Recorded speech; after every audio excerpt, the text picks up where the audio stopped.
Management ti Abra Provincial Jail minandar ti korte aming isumiter ti komentuda ti request ti may nga inmate ngagpayakar ti pagbaludan. Detalye ni Bridget Mayo.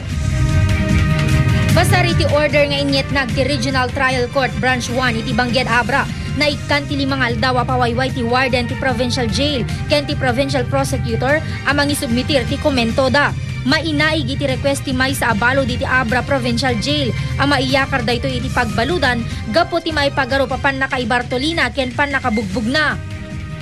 Pinatgan pa iti korte ti request ti abogado na ang maipamedical ti balod. Kuna ti asawa ti balod, desidido da nga ituloy ti kaso kontra iti management ti Abra Provincial Jail. Di may isa nga tao mo saan nga masugat no awan ti mangdangrat kanya na at uyong lang ti tao sa iso na ti sumangsugat pagpagina ma'am. Ngem inlawlawag ti konsultant ti Provincial Jail asaan apudno dagiti alegasyon ti balod saan daytoy ang maparparigat ken awan ti Bartolina amakuna iti uneg ti pagbaludan.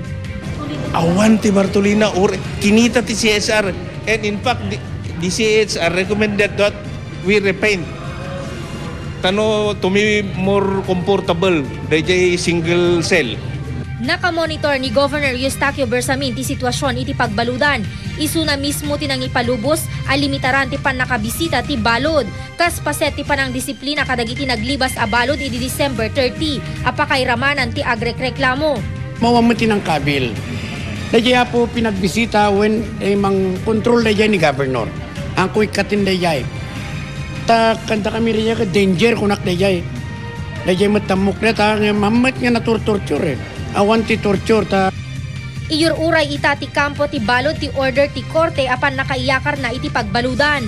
Manarimaan meten nga inimbestigaran ti CHR ti kaso kalpasan nga inpadanon ti pamilya ti balod ti problema. Bridget Mayor, Balita, Ilocano.